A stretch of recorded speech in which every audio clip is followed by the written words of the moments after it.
Ezra Pound was born in 1885 and he died in 1972. He led a colorful, controversial, eventful, charming life. It is simply impossible to do justice to the life and work of Ezra Pound in a matter of minutes. But that precisely is the task before me. Pound contributed immensely to Anglo American writing, but they were primarily through the following. Pound contributed as a poet, as a critic, as an editor, as a mentor.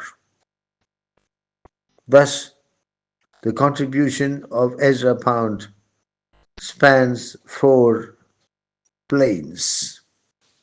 Pound made a very significant contribution to poetry in the English language. Whenever we speak of the free verse revolution, we mention T.S. Eliot. But the fact is that Pound made an equally important contribution to the modernist revolution in English poetry. Among his important works are the cantos Personae, Lustra, and the Pisan cantos. Pound was also a prolific translator who translated from several languages including Chinese and Japanese. But the problem is that Ezra Pound is a recondite poet and his works are not easily accessible to ordinary readers. That is why Ezra Pound has failed to get the recognition he truly deserves. Ezra Pound was a powerful and controversial critic. His important books of criticism include ABC of Reading and Make It New. Ezra Pound was responsible for formulating the basic principles of imagism. The image is the message. The focus should be on the present point of time, not on the past or the future. The object should be presented as concretely as possible before the reader and not described. The use of modifiers should be discouraged. Verbal economy is very important. Say everything you have to say with the minimum number of words. Bring poetry closer to painting. Bring poetry closer, not just to painting, but to the visual arts in general. The language of poetry should not be poetic. In fact, there is great poetry in what is unpoetic. The modernist revolution in English poetry would never have taken the shape and form it did but for Ezra Pound's path-breaking contribution as an editor. Pound was editorially associated with several magazines and publications. He was the foreign editor or the foreign correspondent of American literary magazines. He was able to do this because he was based in Europe. He was the foreign editor of magazines like Poetry, The Little Review, and The Dial. It was Ezra Pound who edited the first ever Imagist anthology. The Wasteland of T.S. Eliot is what it is today because of the brilliantly ruthless editing carried out by Ezra Pound. T.S. Eliot gratefully acknowledged This spectacular contribution of Pound and dedicated the wasteland to Pound, calling him the better craftsman. Ezra Pound was a mentor like no other. There is hardly any literary figure at the time, any poet, any writer who was not, in one way or the other, helped by Ezra Pound, influenced by him, mentored by him. Among those whom he mentored are, of course, T.S. Eliot, W.B. Yeats, William Carlos Williams, Hilda Doolittle, Ernest Hemingway, James Joyce, Robert Frost. In fact, the list is endless.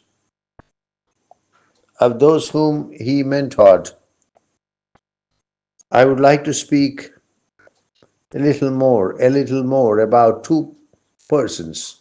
One is T.S. Eliot, whose masterpiece, The Wasteland, is what it is today because of the contribution of Ezra Pound.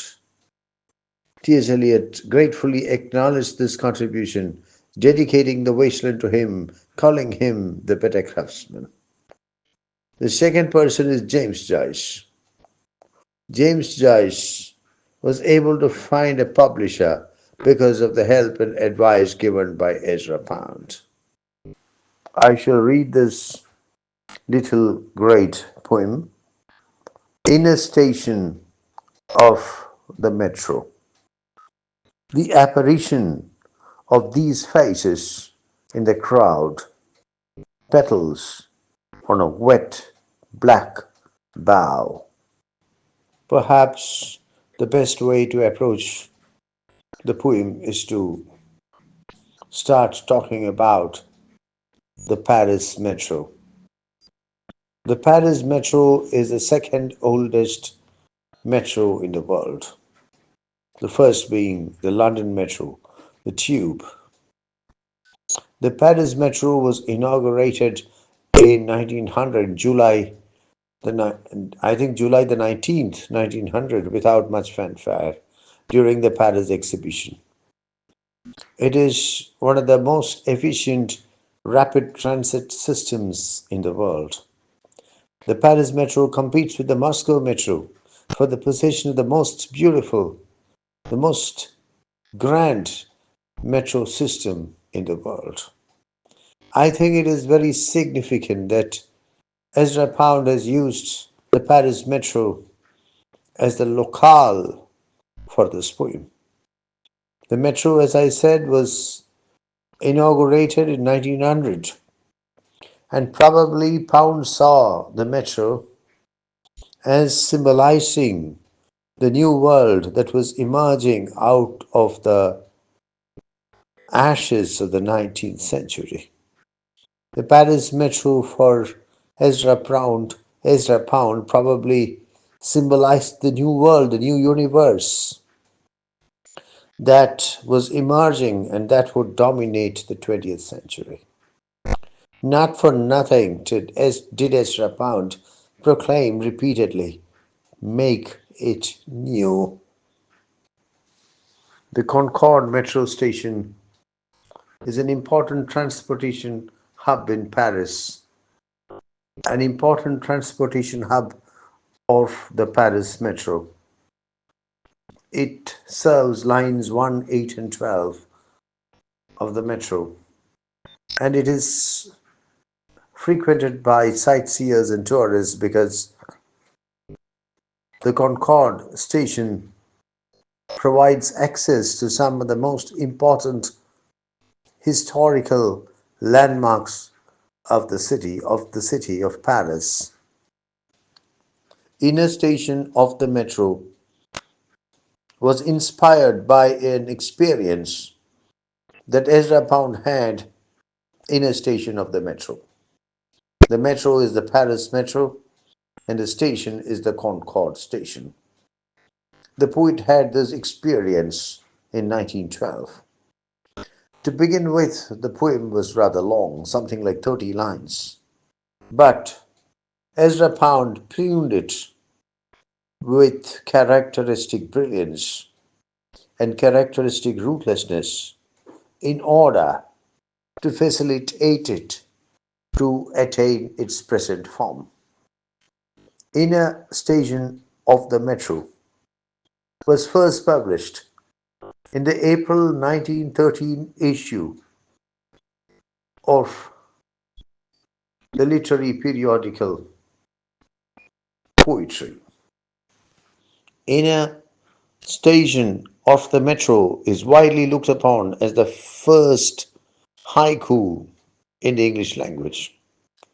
It is true that Ezra Pound was rather well read in Japanese literature and that he was exposed to the Japanese poets and that he wanted to emulate the Japanese poets who wrote haiku and that this poem was written in such emulation. But the present poem does not strictly follow the stanzaic pattern or the syllabic pattern of traditional Japanese haiku. Still, the fact that the poem is extremely short, the poem consists of just 2 lines. I think the total number of words is only 20. I have to check it, including the title. And that the poem presents powerful imagery, and that the poem is obviously inspired by the Japanese poets who wrote haiku. This poem is looked upon as the first haiku of the English language. Let us read the text once again. We have read it once, but let us read it again. In a station of the metro, the apparition of these faces in the crowd, petals on a wet black bough. In a station of the metro, the poet has provided the poem with an additive title. The title adds something very significant to the semantic import of the body of the poem. If Ezra Pound had refused to title the poem, we would have found it very difficult to identify the locale of the poem. We would have found it very difficult to find out that this poem is about what happened in a station of the Paris metro. That this poem is based on a personal experience of the poet in the Concorde station of the Paris metro. I would like to postulate that the speaker is sitting inside a compartment of a train which is part of the Paris metro. That is why he is able to see the faces of the people who form the crowd. When a train arrives, people crowd on the platform near the train in order to get into the train. And if the speaker sits anywhere, if the speaker is anywhere except inside the train, he cannot see the faces of the persons who form the crowd. The apparition of these faces in the crowd. Apparition means ghost. There is something ghostly about the faces in the crowd. The faces appear before the speaker, but it is as if he is not very sure whether they are human faces or the faces which form an apparition. There is something ghostly about the faces that the speaker sees in front of him. And what are these people trying to do? They are trying to get into the train. That is why the speaker is able to see them. He is inside the train, inside the compartment, and through the window he sees a huge number of people standing on the platform trying to get into the train. Why apparition? That is a rather difficult question. One explanation would be that the persons who form the crowd are not at that point of time fully themselves, fully human. They stand there as travelers. They are anxious to get into the train, and their normal identities have become diluted, perhaps even evaporated. Some of them may be doctors, some of them may be lawyers, some of them may be teachers. But at that specific point of time, they are only persons trying to board a train. They have given up their identities. They are not fully human. They are not what they were a few minutes earlier. And perhaps they are not what they will be a few minutes later. They are not fully human. They behave as passengers, as travelers, as persons wanting to board a train, rather than as the human beings that they are.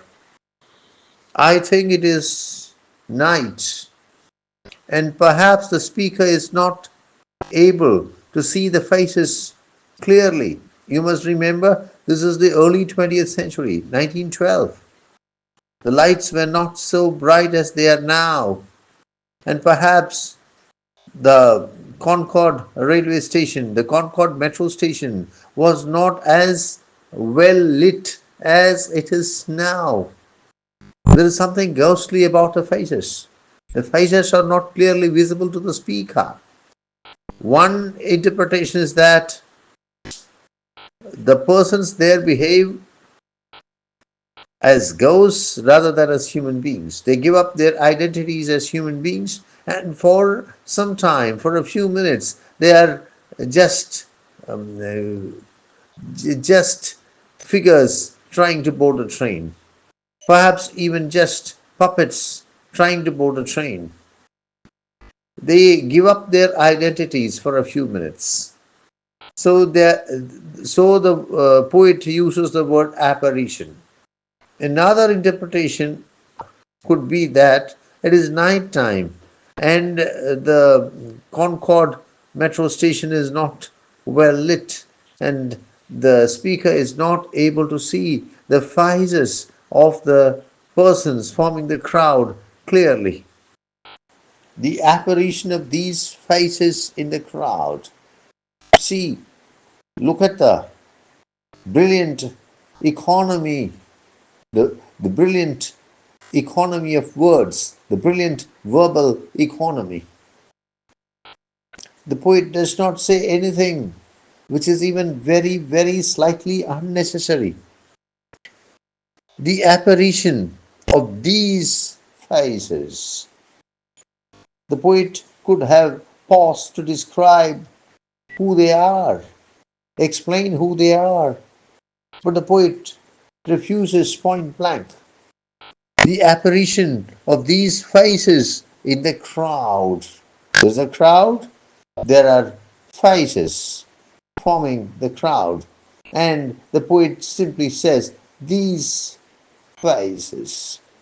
The apparition of these faces in the crowd. Please take one more look at the word apparition. I really love that word. The apparition of these faces in the crowd. Apparition. Why are the persons who form the crowd, people who form the crowd, ghost like? Is the poet trying to suggest? Is the speaker trying to suggest that they have surrendered to the routines of city life? They have surrendered their identities. They have become puppets. They have become machines.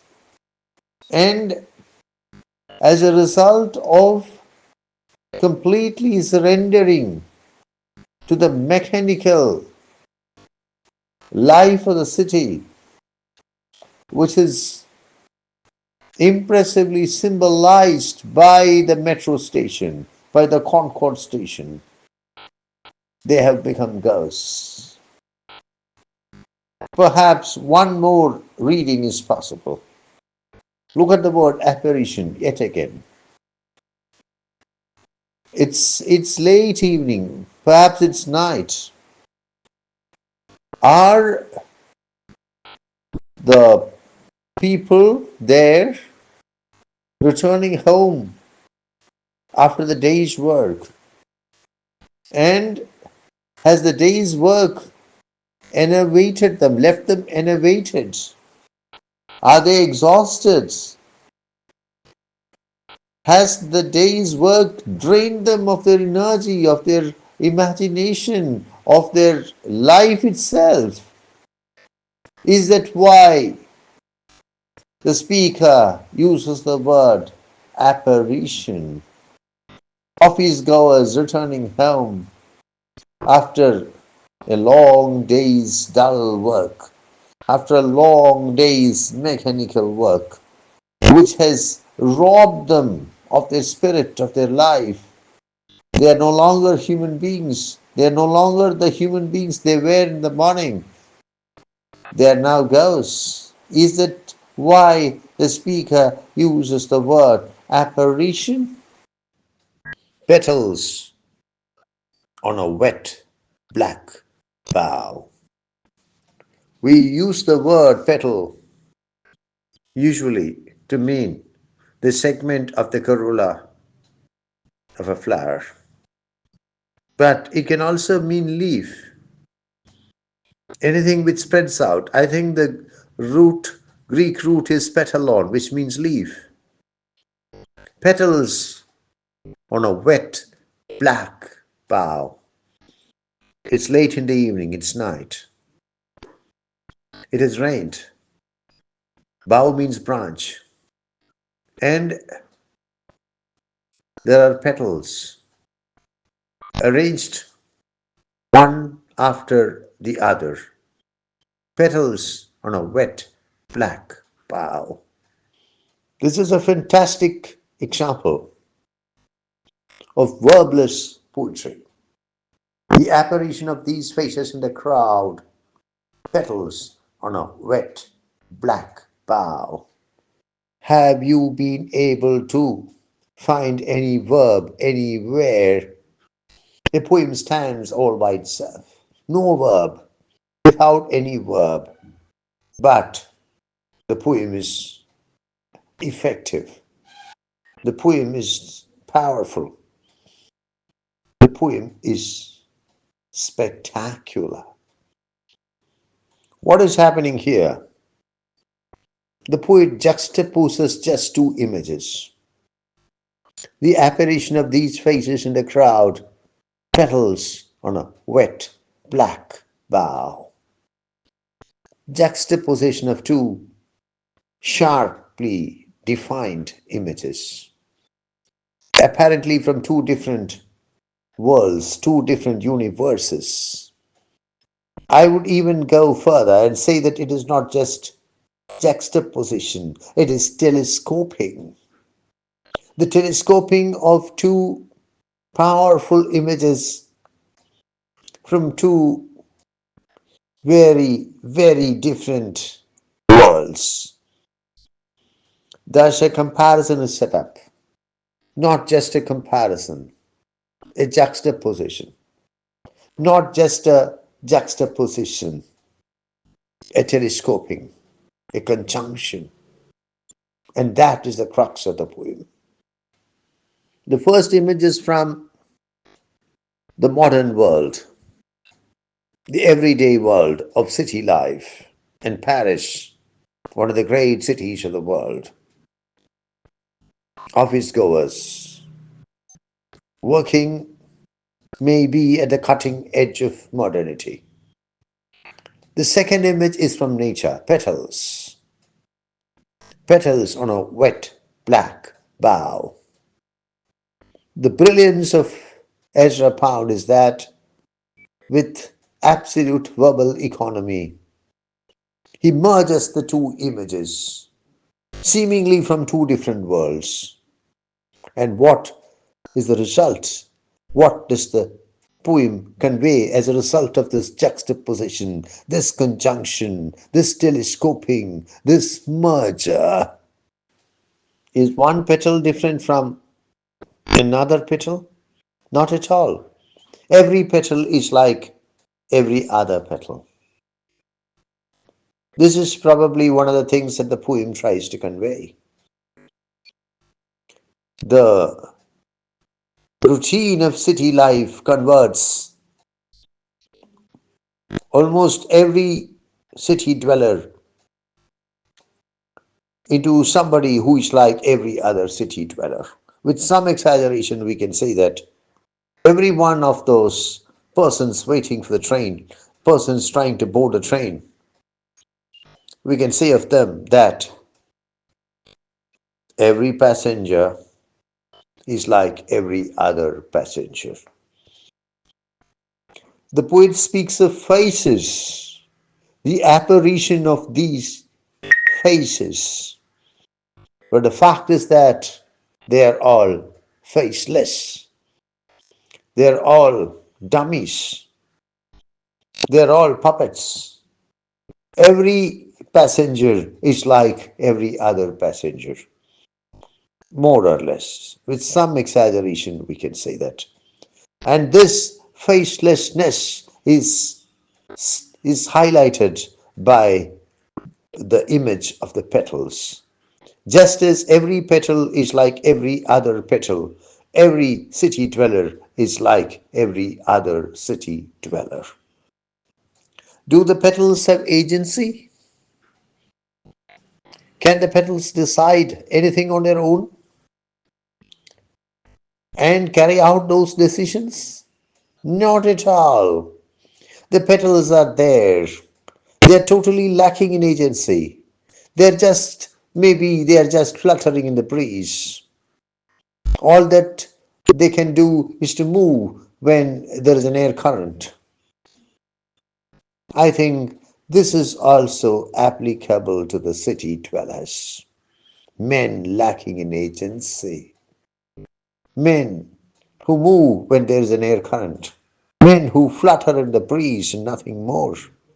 They don't take their own decisions. They don't carry out those decisions because they don't have decisions at all. City dwellers who have become dummies, who have become puppets, who have become slaves to mechanical lives. I think that I said that the two images are from two different worlds, two different universes. But the fact is that they have much in common. The metro is underground railway, rapid transit system that's largely underground. It's dark. And the petals, they are seen by the speaker when it is late evening or when night has fallen. The tunnels are damp. The bow is wet. And let us not say that the comparison of the two images is inappropriate. Though they come from two different worlds, two different universes, they have much in common. And they effortlessly merge into each other. There is no doubt that Ezra Pound was inspired by Japanese art to create this poem. He was fascinated by Japanese woodprints. And as an habitué of the British Museum Library, he had lavish access to Japanese art, and Japanese art exerted a profound influence on him.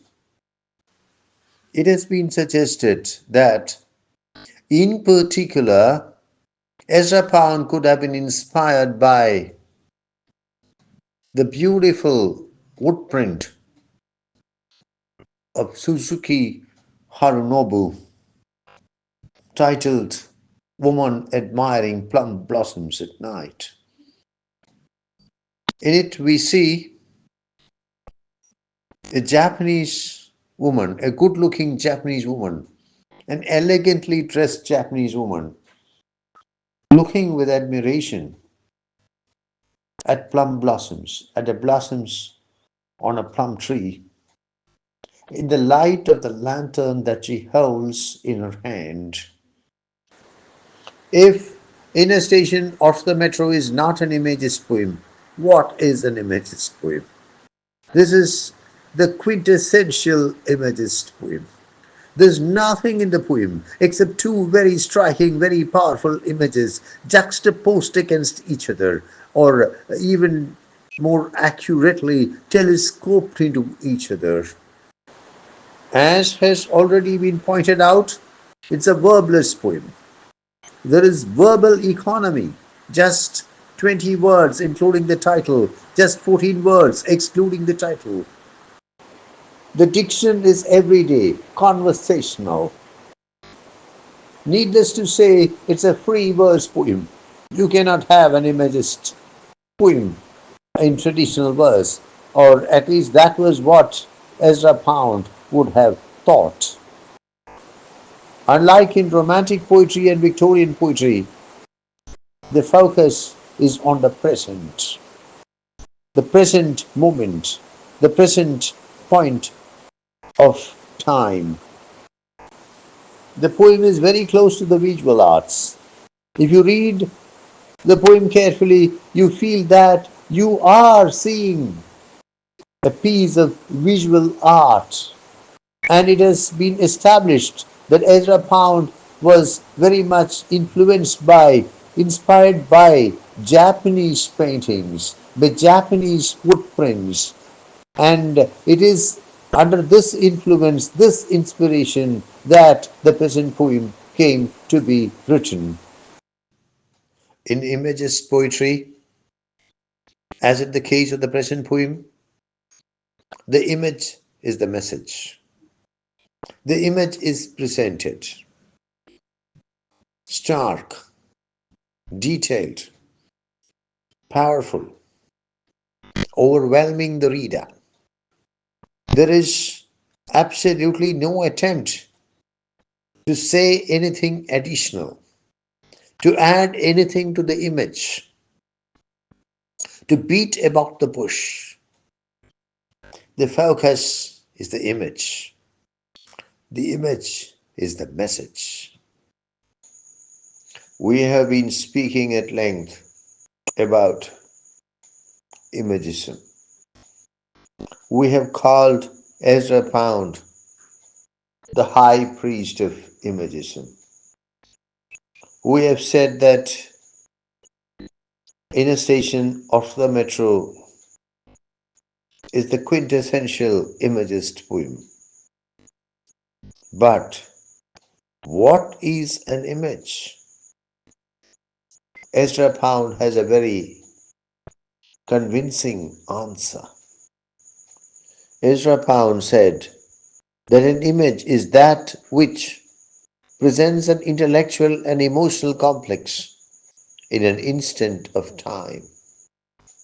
Ezra Pound always sought the direct treatment of objects.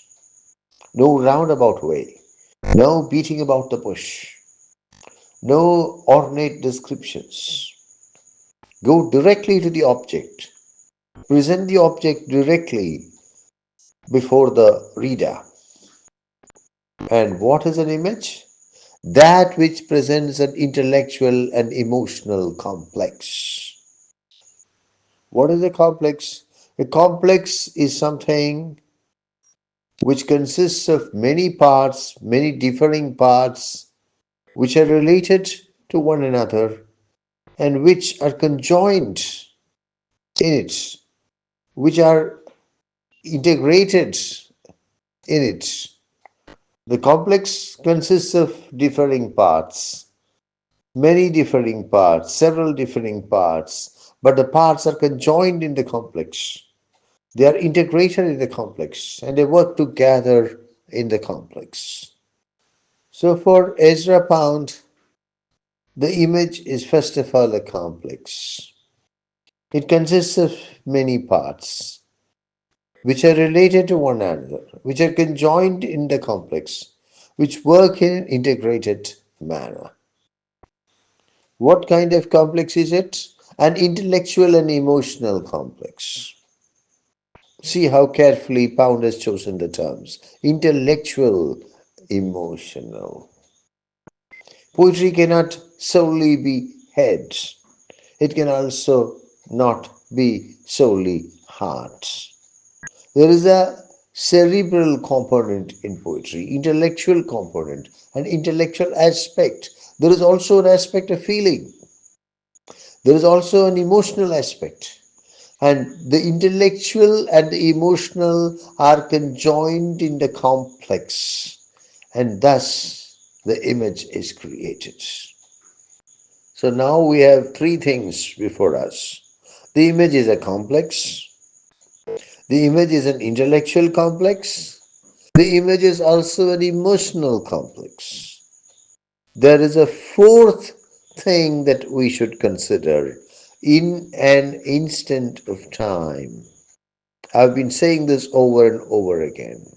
The images were not interested in the dim past or the remote future.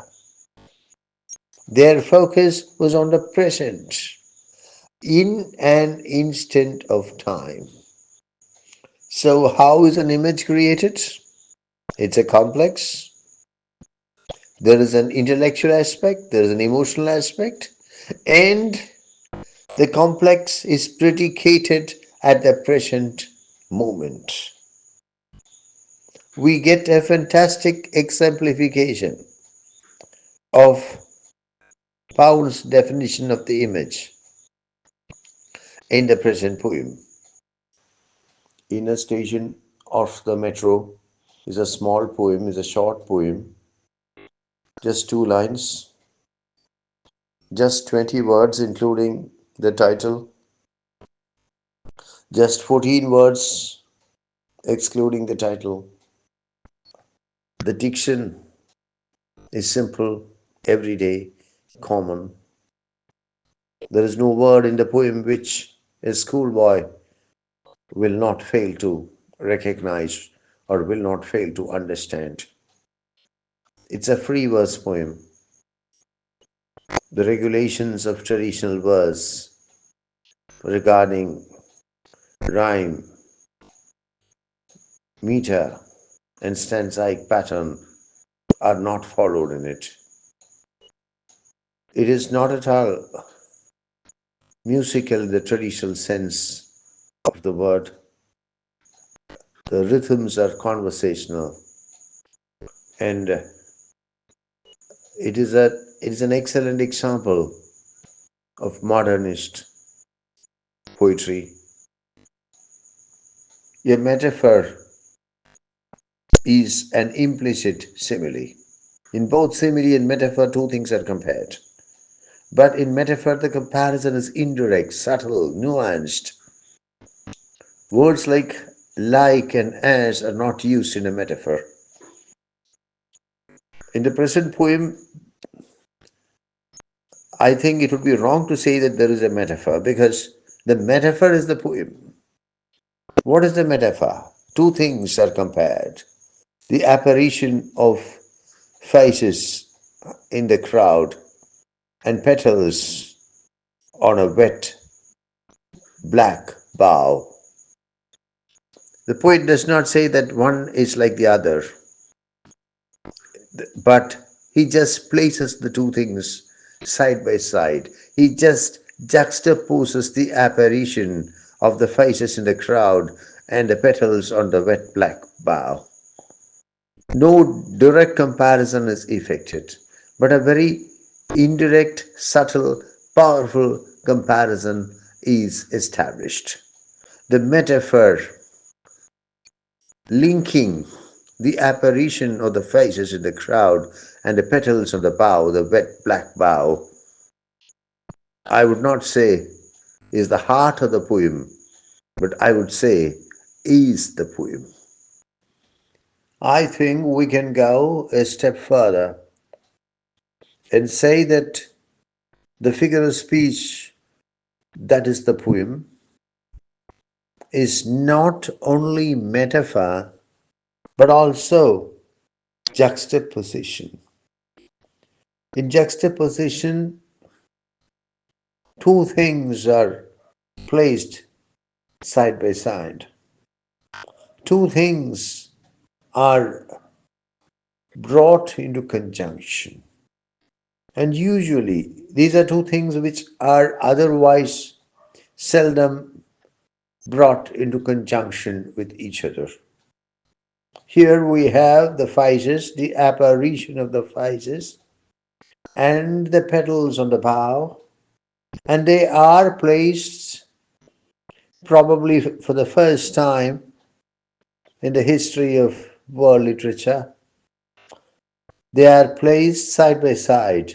They are brought into conjunction with each other. Juxtaposition is a figure of speech which can be used to highlight unexpected similarities, to create shocking effects, to reveal new meanings, to mine new insights, and we can say that Ezra Pound uses the figure of speech of juxtaposition in a spectacular manner in the present poem. Alliteration is the repetition of consonantal sounds. We have a splendid example of alliteration in the present poem. Take a look at the second line of the poem. Petals on a wet black bough. Petals on a wet black bough. The T sound, petals on a wet, and the B sound, petals on a wet black bough, are repeated in the same line in succession, giving a special effect to the poem. Assonance is the repetition of the same vowel sound or of similar vowel sounds in succession in the same area of the poem. Who is the speaker in the poem? The speaker in the poem is unnamed. Very little information is available about him. The aim of the poet is to focus on the image and not on the narrator or even the narration. Many readers assume that the speaker in the poem is the poet himself. It is true that the poem is very much based on the personal experience of the poet. What happened when, in 1912, Ezra Pound was in Paris and was using the Paris metro? The inspiration to write the poem came when Ezra Pound was at the Concorde station of the Paris metro. So, many assume that the speaker in the poem is none other than, is nobody but the poet himself. I would suggest that this is a rather naive reading of the poem. It is true that the speaker in the poem and the poet himself have much in common. They are very similar to each other. almost identical to each other, but I would postulate that they are not identical to each other. It's not possible. It's not possible for the speaker in the poem, however autobiographical the poem may be, it is not possible for the speaker in the poem to be the poet himself. The persona of the speaker in the poem is at least very slightly different from the poet himself. Be that as it may, it's clear that the speaker is a commuter. He is in the Concord station of the Paris metro. He is not one of the crowd because if he had been one of the crowd, he would not have been able to see the faces in the crowd. The fact that he is able to observe the faces in the crowd shows that he is looking at the crowd and is not part of the crowd. Either he is sitting on a bench in the railway station or he is sitting inside the train. I would suggest that the latter is the more probable explanation because if he is sitting on a bench on the platform, he would not be able to see the faces in the crowd because the crowd is trying to board a train. He would have been able to see only from behind. The crowd, he would have been able to see only from behind. He would not have been able to see the faces. So, the speaker is a commuter. The speaker is in the Concord station of the metro, and very probably the speaker is inside a train and he is looking through the window at the crowd which is trying to board the train. Needless to say, the speaker appears to be a city slicker, urban dweller. At the same time, he appears to be a nature lover as well. The fact that being present in the Concorde station of the Paris metro, he is able to connect what he sees there with nature, with petals on a wet black bough, demonstrate demonstrates how far he is committed to nature. He loves nature. He is passionate about nature. While in the heart of a great city, while in the heart of one of the great cities of the world, watching a very urban scene, watching a scene which one would not see in many other places because the Paris metro is one of the two oldest metros in the world. Watching a scene which is unique to the great cities of the world, not even to the great cities of the world, to the great cities of the world with metro systems, rapid transit systems. That means to London and to Paris. He is able to connect what he sees with nature. So the speaker is in Paris. He is in the Concorde station of the Paris metro. He is very similar in his personality, character, life experience, perspectives to the poet himself, but I would say that he is not the poet himself. The persona of the speaker in the poem is at least very slightly different from the character personality of the poet himself. He is a city slicker, an urban dweller with love for nature, who is able to connect what he sees in a city with nature. He is a keen observer. He has an eye for detail and he has an ability to make connections, to forge connections, to work out connections which would not have been thought of by most people. What about the punctuation that we meet with in the poem? The poem ends with a full stop. Naturally, understandably. But what is the punctuation mark with which the first line ends. What is the punctuation mark that divides the first part of the poem from the second part, the first line of the poem from the second line? Well, in the very first version of the poem, I told you that the poem was written in 1912. To begin with, the poem had some 30 lines. With great ruthlessness and great brilliance, Ezra Pound pruned the poem to 2 lines. In the first version of the poem, which was published in Poetry, in the journal called Poetry, in the periodical called Poetry in 1913, the punctuation mark at the end of the first line was a colon. However, Pound, who was a passionate craftsman, was not quite satisfied with this version of the poem, and he decided to improve it, to correct it further. And in the final version of the poem, instead of the colon at the end of the first line, we have a semicolon. What is the result of this transformation, of this modification from a colon to a semicolon? I would personally say that it's a remarkable improvement. Because when the colon is there, we have two separate images which are equally balanced.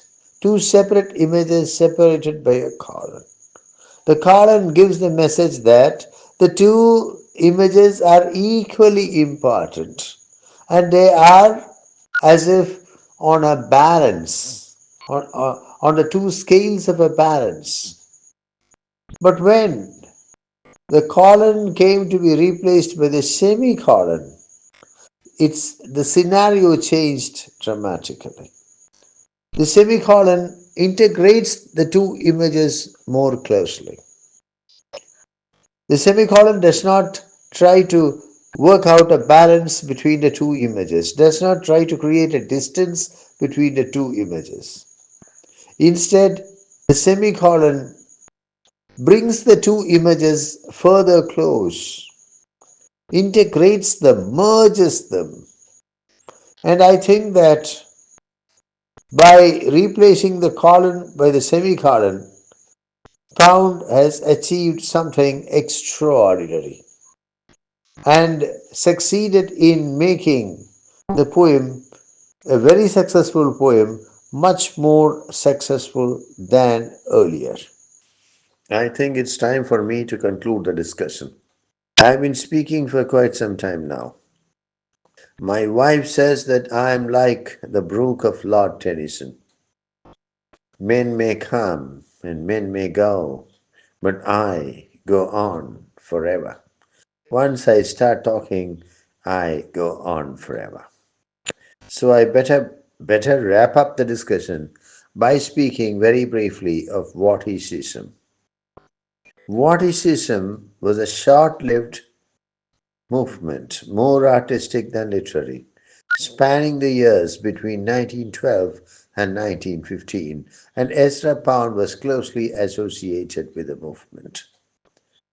You must remember that the poem In a Station of the Metro was written in 1912 and published for the first time in 1913. And Vorticism flourished between 1912 and 1915. Vorticism comes from the word vortex, which means the central point of a whirlwind or the central point of a whirlpool. The vortex is a spot of maximum movement, maximum energy, maximum concentration, maximum flux, maximum focus. The vortices attempted to capture the vortex of the modern world, the vortex of city life, the vortex of 20th century civilization. What can be a better vortex of human civilization in the early 20th century than Paris? A better vortex than the Paris metro, a better vortex than the Concorde railway station of the metro. You must remember that the metro was one of the marvels of 20th century civilization. Certainly the vortex. The Concorde station was the vortex. Paris was the vortex. And this poem attempts to capture the vortex at a specific moment. The specific moment is when the crowd attempts to board the train. This is the vortex of human civilization in early 20th century. And what the poem captures is the emotional complex, the intellectual complex at a given point of time, at a specific point of time, at a single instant. I would say that in a station of the metro is a very fine Imagist poem, a very fine Imagist poem, but it is also a very fine vorticist poem.